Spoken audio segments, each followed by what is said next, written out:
गणित शिक्षण में आज हम त्रिभुज और उसका क्षेत्रफल प्रकरण पर पाठ्य योजना तैयार करेंगे। यानी विषय गणित, उपविषय रेखा गणित 7th C क्लास का है, जिसकी अवधि 35 मिनट्स है। सामान्य उद्देश्य हैं छात्र छात्राओं में विभिन्न गणितीय मूल्यों का विकास करना, छात्र छात्राओं में गणित के प्रति रुचि उत्पन्न करना, छात्रों में स्वच्छता, शुद्धता एवं शीघ्रता की आदत का विकास करना, बालकों को तकनीकी व्यवसायों के लिए तैयार करना। जिसके विशिष्ट उद्देश्य हैं यानी स्पेसिफिक ऑब्जेक्टिव, छात्र छात्राओं में त्रिभुज के विषय में विस्तार पूर्वक ज्ञान कराना, छात्र त्रिभुज के क्षेत्रफल के विषय में विस्तार पूर्वक समझ सकेंगे, छात्र त्रिभुज के विषय में विस्तार पूर्वक बता सकेंगे, छात्र त्रिभुज के क्षेत्रफल संबंधी समस्याओं को हल कर सकेंगे। इनका पूर्व ज्ञान है यानी प्रीवियस नॉलेज। छात्र त्रिभुज के विषय में सामान्य जानकारी रखते हैं। शिक्षण सहायक सामग्री यानी लपेट श्यामपट्ट, चौक, डस्टर, पॉइंटर, चार्ट यानी 3 चार्ट होंगे, एक आदर्श प्रश्न का और 2 और त्रिभुज के क्षेत्रफल का और एक त्रिभुज का। 3 इसमें चार्ट हैं। तो ये क्या है, शिक्षण सहायक सामग्री हैं। अब इसमें प्रस्तावना तैयार करते हैं, जैसे पूर्व ज्ञान, अनुमान, प्रत्यास्मरण। छात्राध्यापक क्रिया है यानी श्यामपट्ट पर 3 बिंदु बना लिए, बिंदु ए, बिंदु बी, बिंदु सी। फिर पूछेंगे श्यामपट्ट पर कितने बिंदु हैं। श्यामपट्ट पर 3 बिंदु हैं। इन 3 बिंदुओं के क्या नाम हैं, तो उत्तर मिलेगा इन 3 बिंदुओं के नाम हैं ए, बी, सी। 3 भुजाओं से घिरी आकृति को क्या कहते हैं, उत्तर आएगा छात्रों की तरफ से त्रिभुज। त्रिभुज के अंदर का रेखांकित भाग क्या कहलाता है, अस्पष्ट उत्तर होगा। फिर छात्राध्यापक कथन होगा, त्रिभुज के अंदर का रेखांकित भाग त्रिभुज का क्षेत्रफल होता है। छात्रों, आज हम त्रिभुज और त्रिभुज के क्षेत्रफल का विषय में विस्तार पूर्वक जानेंगे। छात्र ध्यानपूर्वक सुनेंगे व समझेंगे। कथन विधि है। अब इसमें पहला शिक्षण बिंदु है त्रिभुज। इसके विकासात्मक प्रश्न हैं। श्यामपट्ट पर त्रिभुज बनाकर त्रिभुज में कितनी भुजाएं होती हैं, उत्तर आएगा त्रिभुज में 3 भुजाएं होती हैं। त्रिभुज में कितने कोण होते हैं, त्रिभुज में 3 कोण होते हैं, कोण ए, कोण बी, कोण सी। त्रिभुज से आप क्या समझते हैं, अस्पष्ट उत्तर होगा, क्योंकि त्रिभुज के बारे में पूरी डिटेल से उन्हें जानकारी नहीं होती है। फिर स्पष्टीकरण करेगा छात्राध्यापक। 3 भुजाओं से घिरी आकृति को त्रिभुज कहते हैं। त्रिभुज में 3 कोण यानी कोण ए, कोण बी, कोण सी और 3 भुजाएं ए बी, बी सी और सी ए होती हैं। 3 शीर्ष होते हैं, शीर्ष ए, शीर्ष बी, शीर्ष सी। त्रिभुज के तीनों कोणों का योग 180 अंश होता है। कोण ए प्लस कोण बी प्लस कोण सी बराबर 180 अंश। छात्र ध्यान पूर्वक सुनेंगे व समझेंगे। और हमारा मूल्यांकन प्रश्न होगा कि त्रिभुज में कितने शीर्ष होते हैं। यदि छात्र ने यहाँ अच्छे से समझा है तो वो तुरंत बता देगा त्रिभुज में 3 शीर्ष होते हैं। इसके बाद दूसरा शिक्षण बिंदु है त्रिभुज का क्षेत्रफल। ज्ञान प्रत्यास्मरण यानी विकासात्मक प्रश्न हैं। श्यामपट्ट पर त्रिभुज बनाकर ए, बी, सी और ए बी भुजा पर एक लंब सी डी डालकर फिर प्रश्न करेगा छात्राध्यापक, त्रिभुज ए बी सी में ए बी का मध्य बिंदु क्या है, तो छात्र कहेगा ए बी सी का मध्य बिंदु डी है, यानी ए बी का मध्य बिंदु डी है।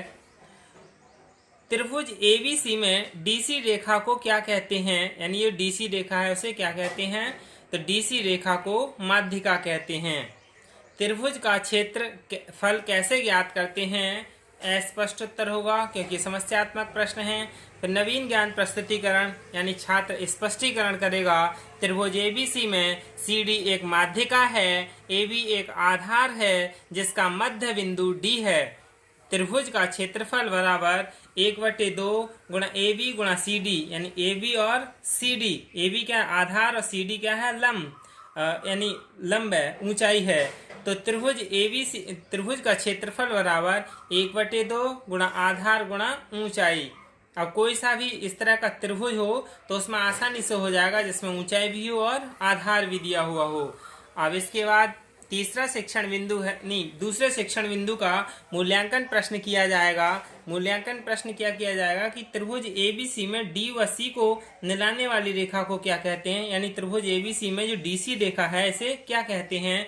तो छात्र ने यहाँ अच्छे से इसकी परिभाषा समझी है तो बता देगा डीसी क्या है, इसमें माध्यिका है, नहीं ऊंचाई है।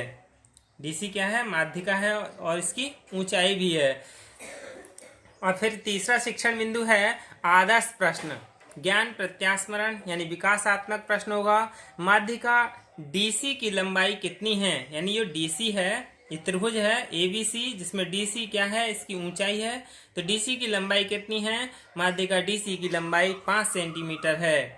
आधार एबी की लंबाई कितनी है, तो वो आधार एबी की लंबाई बता देगा 6 सेंटीमीटर है। फिर त्रिभुज का क्षेत्रफल कैसे ज्ञात करेंगे, यानी ये जो त्रिभुज दे रखा है एबीसी, इसका क्षेत्रफल कैसे ज्ञात करेंगे, यहाँ स्पष्ट उत्तर होगा। इसके बाद नवीन ज्ञान प्रस्तुतिकरण, फिर छात्राध्यापक स्पष्टीकरण करेगा त्रिभुज का क्षेत्रफल निकालने का। लिखेगा माध्यिका डीसी बराबर 5 सेंटीमीटर, आधार एबी बराबर 6 सेंटीमीटर, त्रिभुज का क्षेत्रफल बराबर 1/2 गुणा एबी गुणा सी डी। एबी क्या है, हमारी आधार है और डीसी क्या है, हमारा ऊंचाई है। तो 1/2 गुणा 6 गुणा 5, तो क्या होगा, त्रिभुज का क्षेत्रफल 3 गुणा 5, यानी त्रिभुज का क्षेत्रफल होगा 15 सेंटीमीटर स्क्वायर। छात्र ध्यान पूर्वक सुनेंगे व समझेंगे। और इसका मूल्यांकन प्रश्न होगा त्रिभुज एबीसी में एबी रेखा क्या है, तो वो बता देगा एबी रेखा आधार है। इसके बाद पुनरावृत्ति प्रश्न, यानी त्रिभुज के तीनों कोणों का योग कितना होता है, तो उत्तर आएगा त्रिभुज के तीनों कोणों का योग 180 अंश होता है। जो भी हमने अब तक पढ़ाया है उसका हम पुनरावृत्ति करते हैं, यानी जिसे लास्ट में सारांश बोलते हैं, इस संक्षिप्तीकरण बोलते हैं। बच्चे का हम अपना जो छात्राध्यापक है वो अपना शिक्षण अधिगम कहाँ तक प्रभावी रहा ये जानने के लिए पुनरावृत्ति प्रश्न किए जाते हैं। 3 भुजाओं से घिरी आकृति को क्या कहते हैं, बालक कहेगा 3 भुजाओं से घिरी आकृति को त्रिभुज कहते हैं। त्रिभुज के क्षेत्रफल का सूत्र क्या है, छात्र तुरंत बता देंगे, त्रिभुज का क्षेत्रफल बराबर 1/2 गुणा आधार गुणा ऊंचाई। यदि नहीं बता पाते हैं तो छात्राध्यापक समझ जाएगा कि उसके शिक्षण अधिगम में कुछ ना कुछ कमियां हैं। श्यामपट्ट कार्य, यानी छात्राध्यापक द्वारा तीनों बिंदु श्यामपट्ट पर अंकित किए जाएंगे। छात्र श्यामपट्ट कार्य अपनी उत्तर पुस्तिका में नोट करेंगे।